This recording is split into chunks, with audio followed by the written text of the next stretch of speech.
Good morning, Facebook friends. Helen Arcantu here, CEO of the YWCA of Northern New Jersey. My pronouns are she, her, hers, and I am so happy to have some time with you.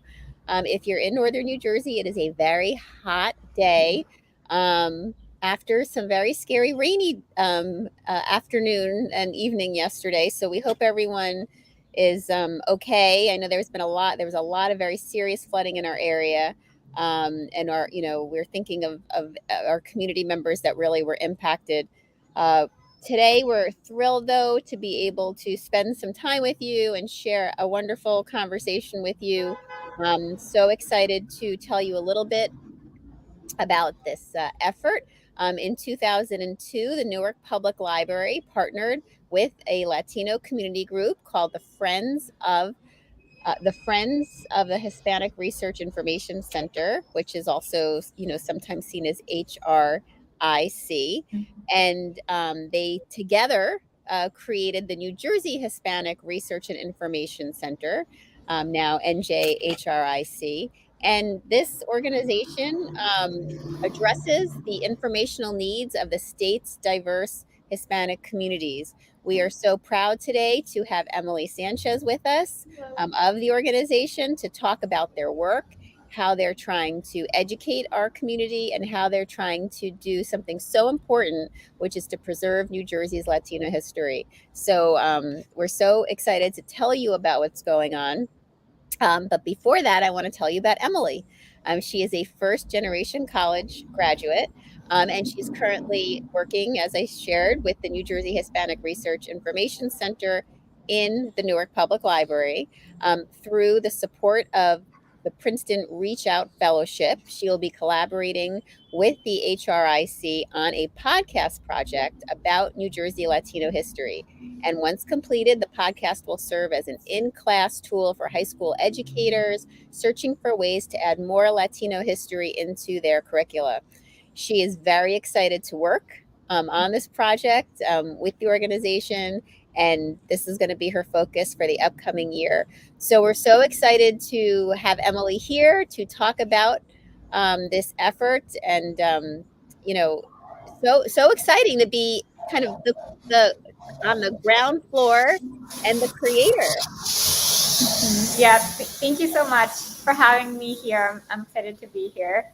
So, Emily, tell us what brought you to this really, really interesting project.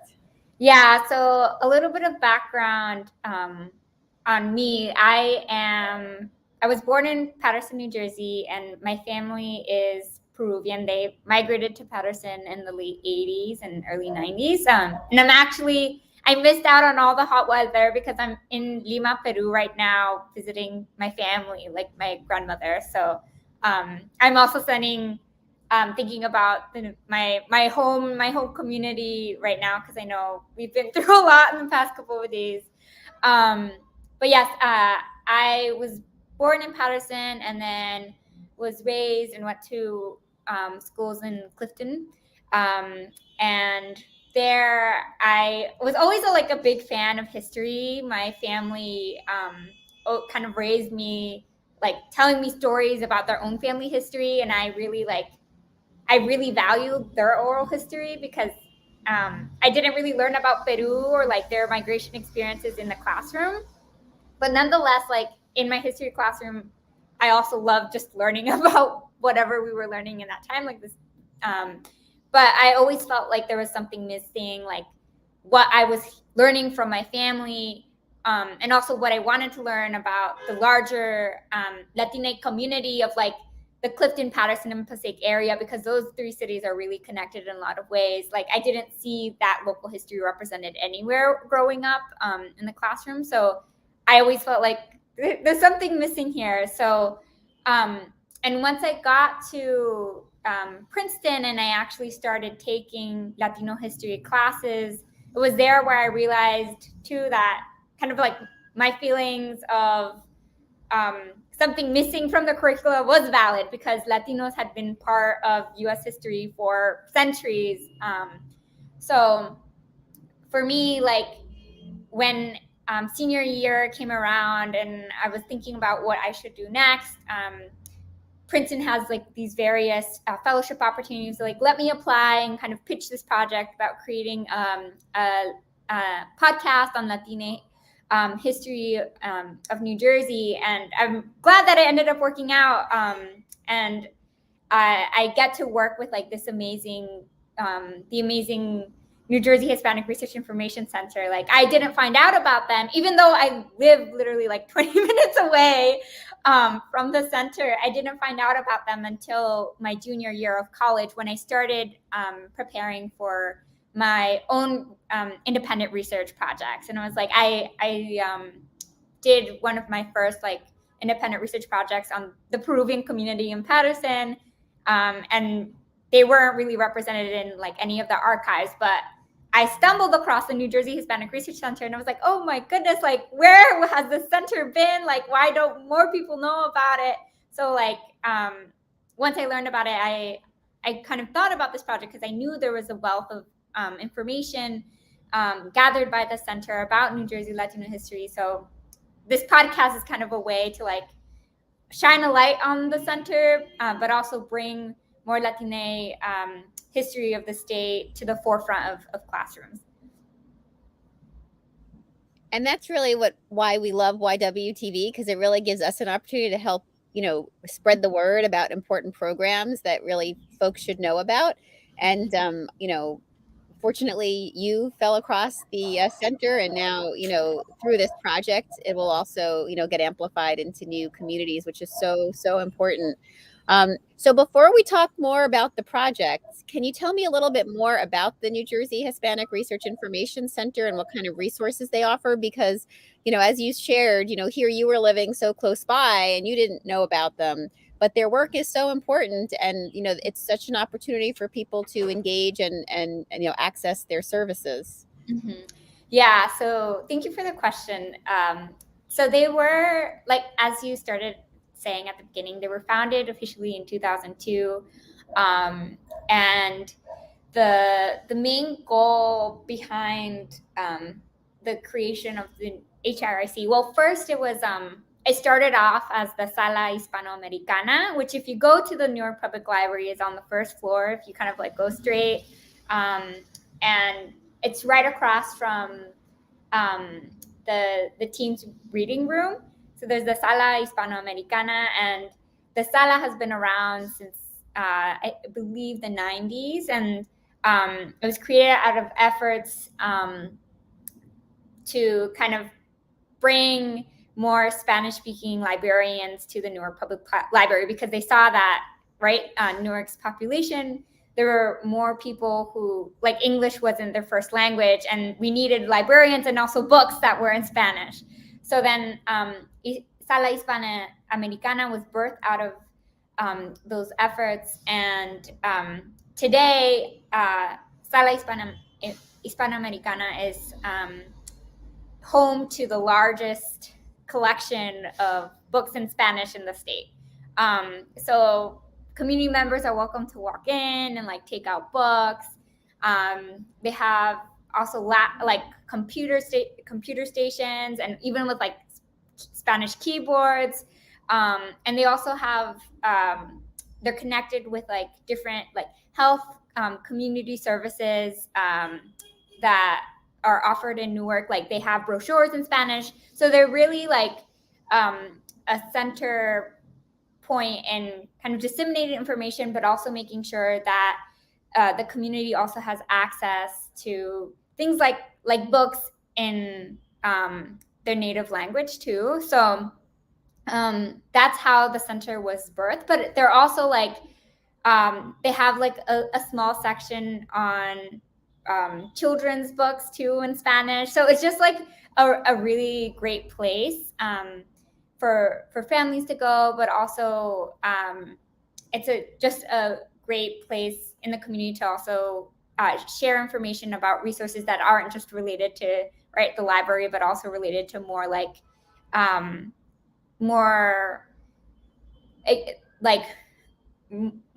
thinking about health, thinking about education. So they're just a really amazing center. They also hold programmings throughout the year. And that's more on the like Newark side. So like residents who can take out books have to live in Newark or work in Newark. But other parts of the center are open to people who are just from are also open to people who are outside of the state. And right now I'm thinking about their archival collection. So that's how I came across the New Jersey Hispanic Research Information Center. They have a bunch of collections about the New Jersey Latino community. And like, I think it's a really overlooked resource, especially within just Latino, generally, like when we're thinking about Latino history, like they're home to just a bunch of like valuable materials. They also have a bunch of oral histories with Latino community leaders. So it's an important resource for historians, researchers, and just people who are interested in learning about Latino history. You don't have to like be associated with a college to request an appointment, to ask about the archival materials or to look at the materials. You just have to show interest, and then you can look at any of the documents. So to anyone listening out there who wants to actually look at the historical documents held by the HRIC, please reach out to any of the archivists, and they'll be happy to show you them. And one more thing too is like the materials are related to all of New Jersey. It's not just Newark, but for example, like I focused a lot on the Latino community in Paterson. They have a bunch of collections of Paterson oral histories with Latinx Paterson leaders. So I highly recommend taking a look at their collections. I think like the website is also here on the screen. So you can take a look at their collections there too. Absolutely. And I'm glad you said that. I was going to make sure to mention that for our viewers. You can go check out, all the information that we just heard and, learn a little bit more, even get into more detail, get connected by going to the website. We have it here on the screen. We'll put it for you easily accessible in our post as well. And also we do encourage you to follow them on Facebook. I mean, it's a great opportunity to just, as you're scrolling through your feed, hear and see what's going on. And, it might be a great opportunity to remind you or, tell you about something happening that you want to jump in and get engaged with. So that's important to stay connected. So with that, now let's talk about the podcast in particular. I really love this project and the way you've set it up, because we know that educators very often want to include information into their curriculum, but it may not be their area of expertise, and figure out where and how to do that. And through using this medium, you're kind of packaging the whole thing for them and setting it up. So can you talk a little bit about the podcast itself and your kind of vision for it, and then maybe we can talk a little bit about how educators can access it, and how they can utilize it in their settings. Yes. So for now, I'm thinking of the podcast will generally be about Latine history in New Jersey, and I'm thinking it will cover a bunch of different topics, including like migration experiences, LGBTQ Latine leaders, also Afro-Latinx leaders, and thinking about right now, I'm also looking at a lot of collections on rebellions that happened in throughout New Jersey. New Jersey was actually in the late 60s, was actually home to over 20 Latinx rebellions, which is not known to a lot of people. But I'm hoping that the podcast will kind of serve as a way to illuminate, right, Latinx stories that have been lost over the course of the history just of Latinos in the state. But I'm also like hoping to connect the podcast directly with New Jersey learning standards. So I know that teachers throughout the year are also like looking for ways to cover specific requirements and then the New Jersey learning standards. So I'm thinking of connecting each podcast with a specific New Jersey learning standard. So right now, I'm actually in the process of collecting data from teachers, getting their input on like what they would like to see on represented within the podcast, to kind of help even further refine like the vision of and focus of the podcast. But to kind of give a sense of to teachers out there, or just anyone who's kind of thinking about like what's the process behind the podcast. I'm right now currently kind of like reading through archival materials. I'm helping the HRIC process collections that haven't yet been processed. These include like community profiles, like the center had initiated kind of a whole like research projects on Colombian, Dominican, Cuban, Puerto Rican, and Ecuadorian communities in New Jersey. So I'm working on processing those materials and making them available to researchers and also just to the wider New Jersey community. And then I'm also going to be processing oral history. So like from that information, I will be creating the podcast episodes. And of course, I'll be also using other collections that have already been archived at the HRIC. But of course, like these materials cover a bunch of topics. So like I'm right now, like I've created a Google form to collect data from teachers. And in that Google form, I'm asking teachers like, what would you like to see represented in the podcast? What would you and your students, what topics would you like to see covered? So through that, I'm kind of like using their input as a lens into the archive, and I'm hoping to specifically cover those topics. But I know for me, like just the ultimate goal is I'm hoping that teachers can incorporate it into their classes by like having it be like a homework assignment. Like I know some of the materials of the HRIC, like I'm thinking about the oral histories, are available online. So I might like make reference to some of the oral histories, like cite it as one of the sources used to build the podcast, and perhaps like create kind of like point teachers towards the link available online, so that students maybe during class after hearing the podcast for homework can go look at the oral history, read it, and provide their own analysis. Like so I'm thinking like activities like that can spur out of the podcast. And of course, this is like all in the making. It will change over time. But I'm always like open to feedback from teachers, and it's really, I'm making it for them. So I welcome like anyone who's interested in speaking with me about the podcast. I welcome any conversation. Well, that's wonderful that you are kind of keeping that space, obviously to make sure that this is set up in a way that it will be relevant and user friendly, for our teachers. How can they connect with you if they want Mhm. to either participate in some way or give you some feedback or kind of stay on a list, to Yes. ensure that as you're starting to disseminate it, that they can get access to your information? Yes.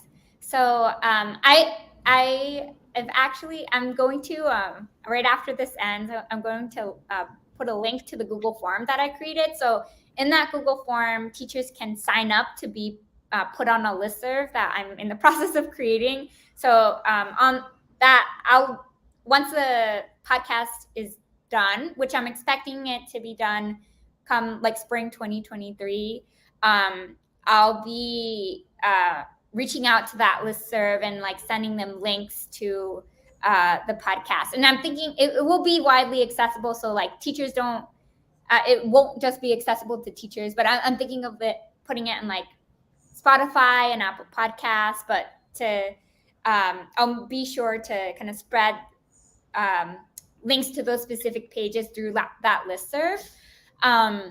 So, and through that Google form too, if teachers are interested in giving me specific feedback, they can do it through there too. I ask about like what topics they're thinking I should cover, what like supplemental in-class resources I should create in in addition to the podcast, because I know I've been thinking a lot about the limitations of a podcast. I know not all students are like auditory learners. So like some students also need visual. So like I'm also open to getting like feedback from teachers about that. And if teachers just prefer having a conversation with me, like scheduling a phone call, they're more than welcome to email me. So my email is emilyjs@alumni.princeton.edu. I'll include it in the comments again afterwards if you didn't get it. But yeah, those are the two main ways that teachers can try to connect with me. And again, I'm more than happy to. Like the more teachers I'm able to speak with, the more kind of focus I can create this podcast. And I can make sure that this podcast will be a useful tool for teachers in the classroom. That's wonderful. And so again, for our viewers, we will make sure that we're going to, Emily's going to drop those links in for you so you'll be able to access them and, give your feedback and stay on the list and, stay connected for sure. What a tremendous opportunity. So, I think it's great also that you're thinking about that, all learners are not auditory learners, Yeah. kind of, including that piece in there as well. When you think about students and, why this project is important to our students that are sitting in classrooms, Yeah. we always hear about that representation matters, and, sometimes people who look like me with, living with privilege don't understand, what, Mhm.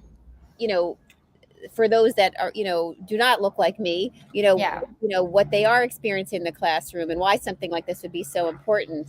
Can we talk specifically about that? Just thinking about the students themselves and, this is such an amazing project, Of course. Yeah.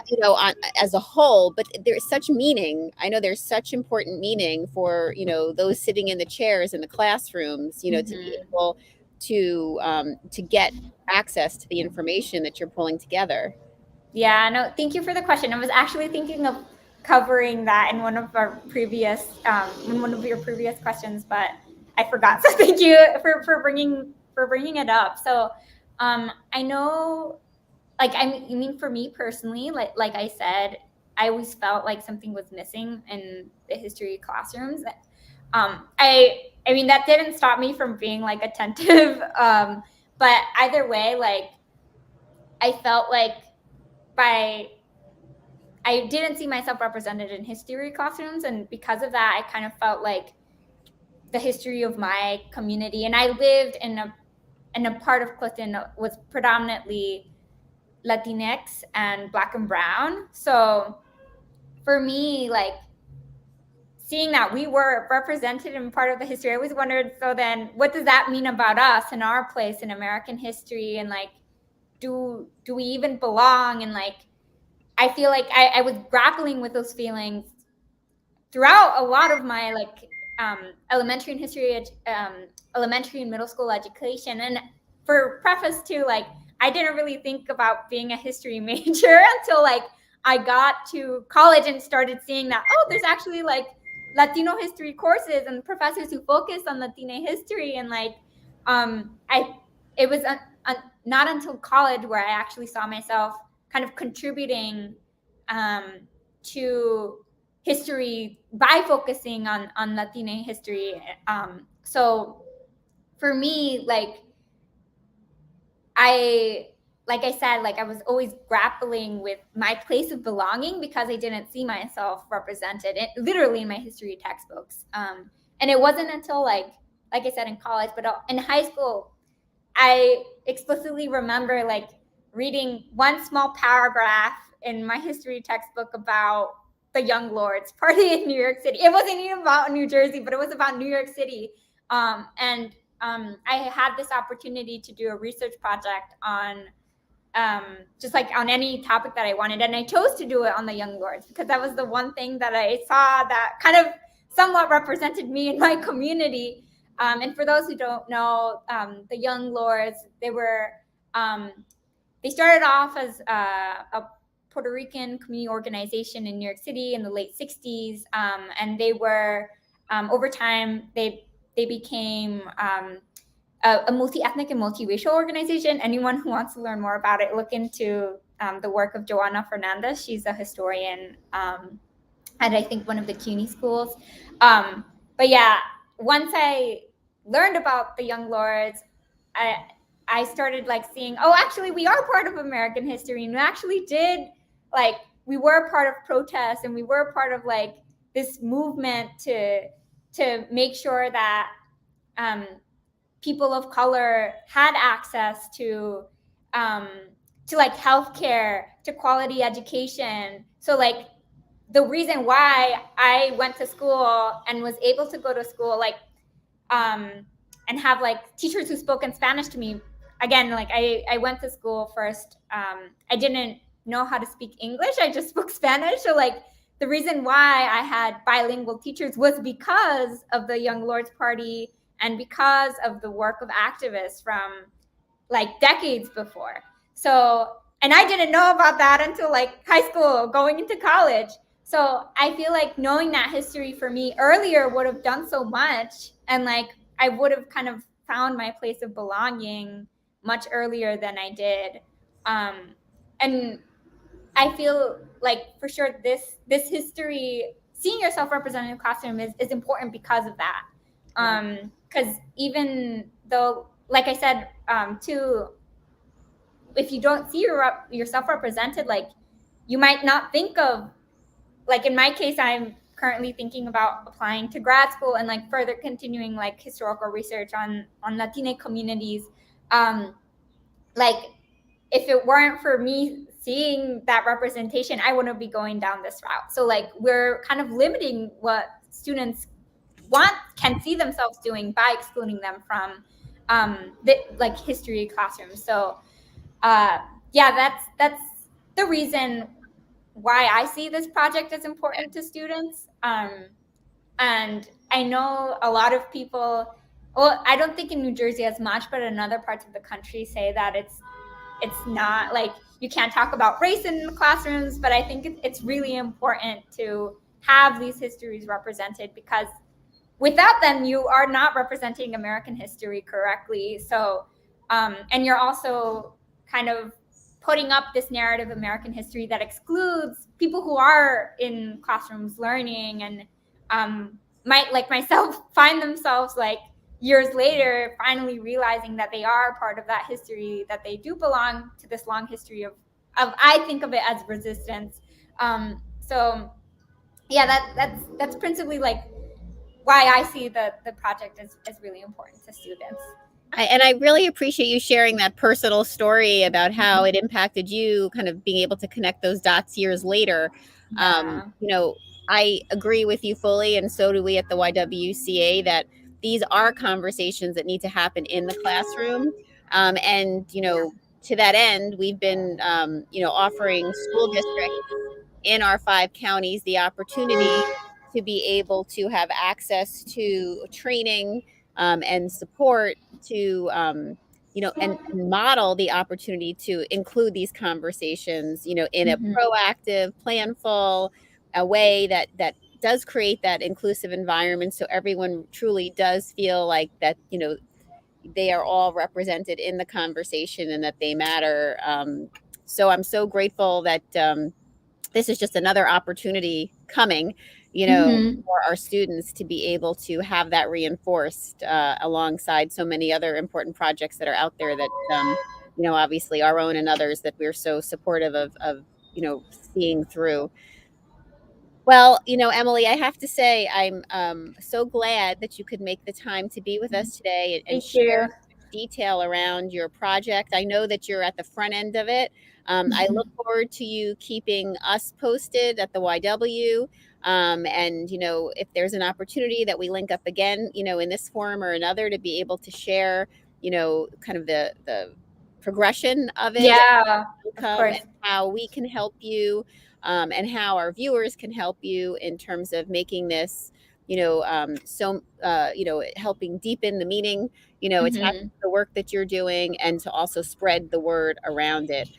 Folks, I always end with these conversations to reinforce to you, projects like this do not happen, by accident. They happen because of great, talented folks in our community, like Emily, Thank you. like the center and like the library, that all come together, and most importantly the funding, that also helps, string all of these important parties together, to be able to see it through. So we do encourage you again to follow the center on Facebook, keep track, when the links are in here, go to them, and stay connected to the project and Emily's work, and think about ways that you can help. Again, you can, share this conversation we're having today, something that you heard, with an educator, in the community, with, someone who you think would really find it to be, helpful and supportive, to know about it, and that can also help share it. And, we also encourage you to think about ways that you personally can support it as well. There's, links through, once you follow through to the website and to the Facebook page, you will be connected to links that you can do that as well. Emily, any last thoughts to share before we close out today? I think just for today, again, encouraging any viewers out there who do want to continue to have conversations with me, and also help me think about the future, like further refining the design of the podcast. Please let me know. I fully acknowledge I'm not an educator myself, so I am trying to reach out to as many educators out there, to make sure that I am creating a resource that will be beneficial to both educators and the students. But again, thank you so much to you, Helen, for having me here today, and to the team here, and also to the HRIC. They're an amazing group of people. Shout out to them if they're listening. But thank you so much again for everything. And I look forward to keeping in touch and keep you guys posted on the progress of the project.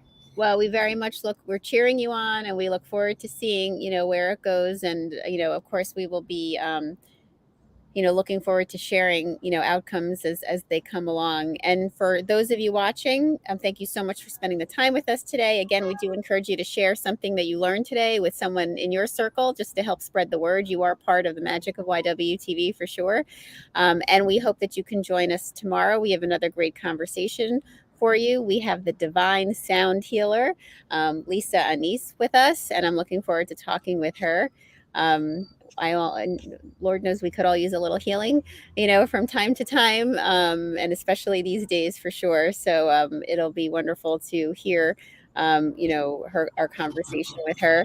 And there's so many great programs for the YWCA that are waiting for all of you. Please stay connected to our website and get on our mailing list, and stay tuned into our social media channels so that you can see what's happening, and something to be connected to for you or your circle. Everyone have a great day, be well, and Emily, thank you so much again for the important work that you're doing.